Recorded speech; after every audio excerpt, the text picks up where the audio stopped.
en principio, muy buenas tardes a cada uno de ustedes. Mis saludos a nombre del Centro de Cultura Popular Labor.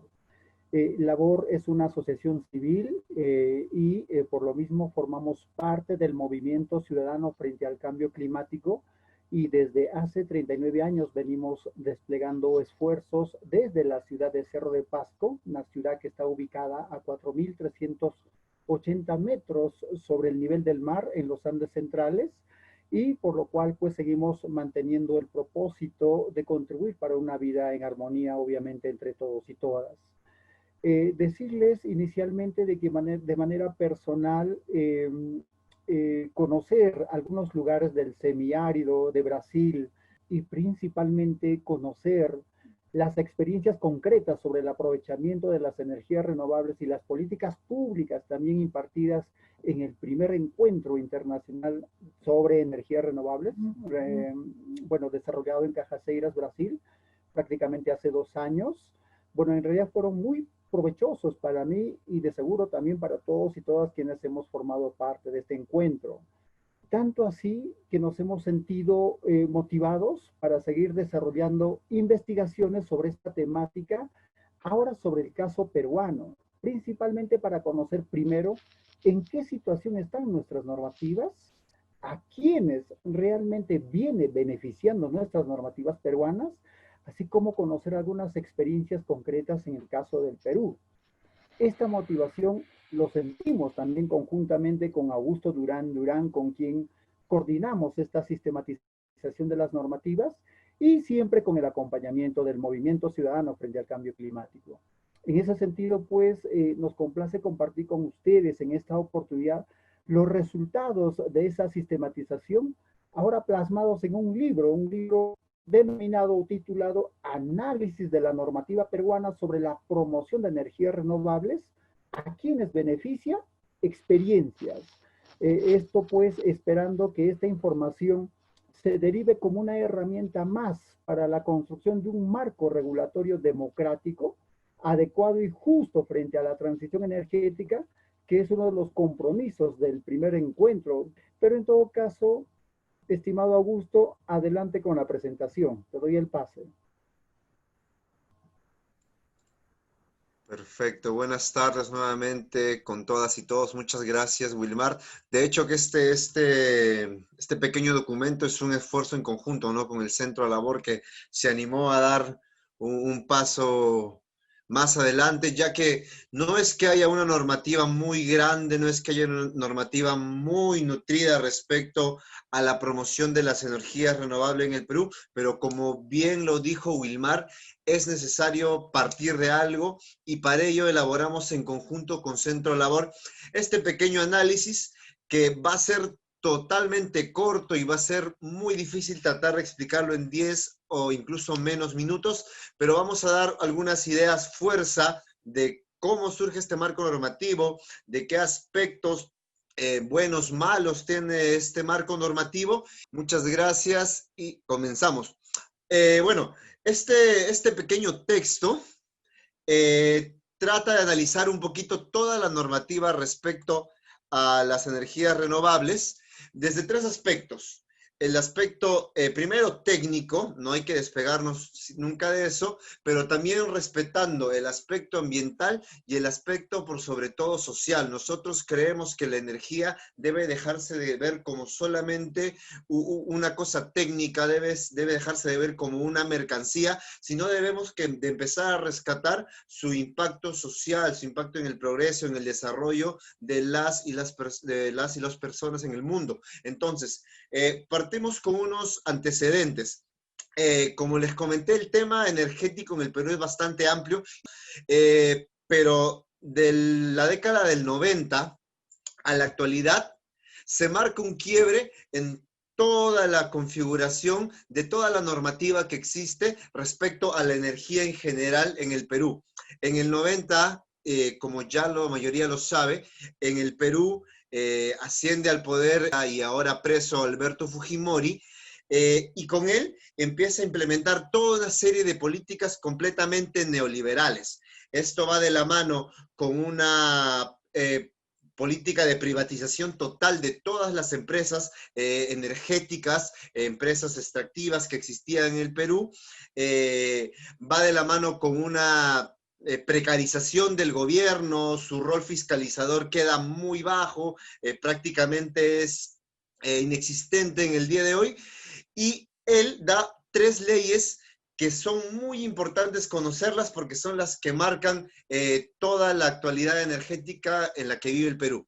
La primera de ellas es la ley de concesiones eléctricas y con ello esto implica la privatización de todas las empresas de generación eléctrica que había en el Perú, empresas nacionales, estatales, comunales, cooperativas, que las pocas que existía las concesiona, las vende y las privatiza.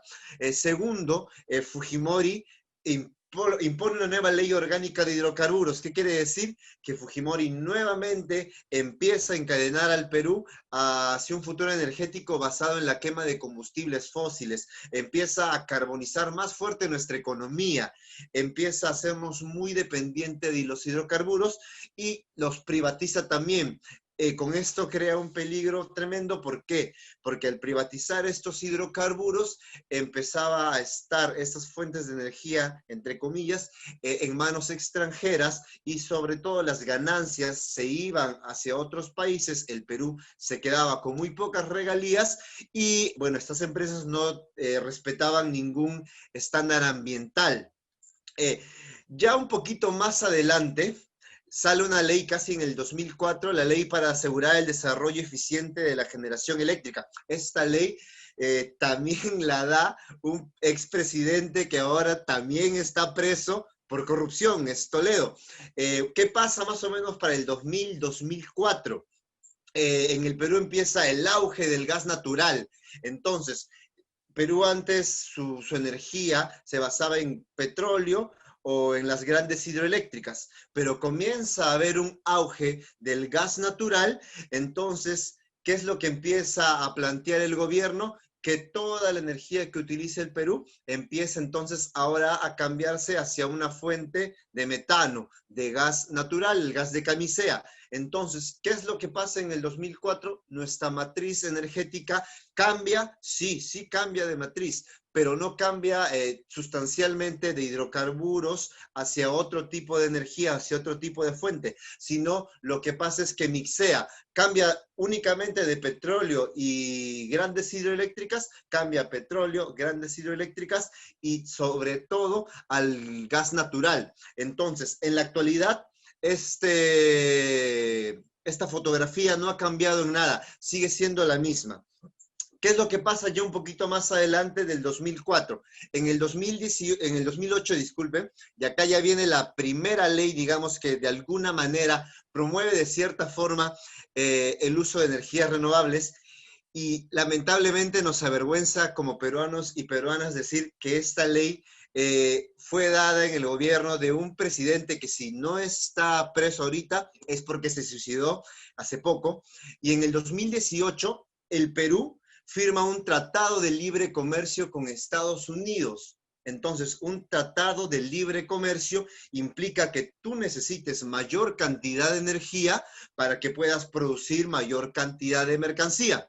Entonces, como en el Perú empezábamos a ver ciertas fuentes de energía alternativas, el Perú ya venía de la firma de ciertos tratados internacionales. ¿Qué es lo que hace Alan García, que es el que decreta esta norma? Dice, bueno, el Perú va a empezar a migrar, entre comillas, hacia energías renovables, con un decreto legislativo que es el 1002. Este decreto legislativo, lo principal que hace es incentivar la inversión privada.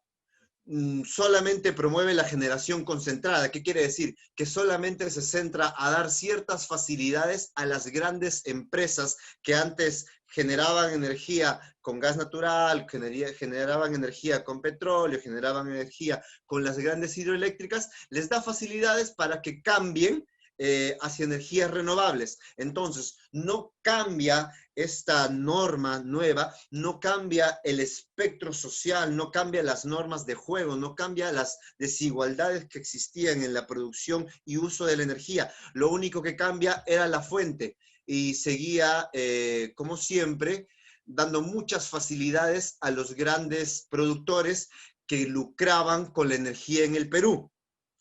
Entre una de las grandes cosas que encontramos dentro de esta ley es que cada 5 años el gobierno debería establecer metas, entre comillas, de participación de energía eléctrica con recursos energéticos renovables en nuestra matriz. El 2008, esta ley se promueve y se promulga. Entonces, en el primer quinquenio, o sea, el 2013, debían haber habido 5% de energía renovable en toda nuestra matriz, solamente hasta el 2013. Del 2013 al 2018 debía haber ingresado, entre comillas, otro 5% más. ¿Qué es lo que pasa en la actualidad, en el 2020? Según los últimos reportes del Ministerio de Energía y Minas, con las justas, exagerando, llegamos al 4.9% de participación de energía renovable en nuestra matriz energética. ¿Qué quiere decir? Que esta ley no ha logrado su cometido, que esta ley no está sirviendo. Otra de las cosas por la cual es muy criticada esta ley es porque indica que cada 2 años se debe convocar a un proceso de subasta para que ingresen nuevas generadoras con recursos energéticos renovables, cosa que a la actualidad también ha venido desacelerándose, no se ha cumplido. Entonces, encontramos nuevamente que el decreto legislativo, que es en teoría el más fuerte, no viene teniendo tanto impacto como debería haber tenido. Una de las últimas cosas que van a encontrar en este texto es una cosa muy, muy importante, que es lo que solamente pasa en Perú, que es el cálculo de la potencia firme. Con solamente este artículo en esta ley se prohibió que las generadoras eléctricas, solares o eólicas puedan vender o puedan producir o puedan ganar por generar energía eléctrica con recursos renovables. Entonces, también algunas leyes, algunas normas que de alguna forma complementan a esta ley, que es el decreto legislativo 1002, es el decreto legislativo 1058, que da algunas facilidades como exoneración de algunos impuestos a la importación de productos o de materiales para generar energía con fuentes renovables, un régimen de depreciación acelerada, entre algunos mecanismos chiquitos de promoción. La ley 26848, la ley orgánica de recursos geotérmicos, no voy a hablar más de eso, y un decreto supremo, el 064-2010, donde se aprueba la política energética nacional del Perú hasta el 2040. Lamentablemente, en esta política energética, lo único en lo que se centra y es en las fuentes de energías fósiles. Lamentablemente, adolecemos hasta ahora de una política que pueda mirar un poco más allá de la transición energética, viendo temas de movilidad sostenible, viendo temas de energía desconcentrada, viendo generadores comunales, etcétera. Bueno, algunas conclusiones que van a poder encontrar también en este texto. Bueno, el marco normativo actual ha logrado visibilizar, sí, las energías renovables, pero se centra, como siempre, en la inversión privada. El marco legal de las energías renovables se centra solamente en la generación eléctrica y no diversifica su uso, como ya lo dije, para el transporte o para el uso doméstico. La generación de energías con fuentes renovables, administrada de forma cooperativa o comunitaria, bueno, es una alternativa para lo que los peruanos y las peruanas logren este desarrollo que tanto queremos. Van a encontrar también, esta conclusión sale en base a algunas experiencias que se detallan en este texto. No me expando más porque ya me ganó el tiempo. Y bueno, les vamos a pasar el link de descarga donde van a poder encontrar un poquito más sobre esta información. Gracias.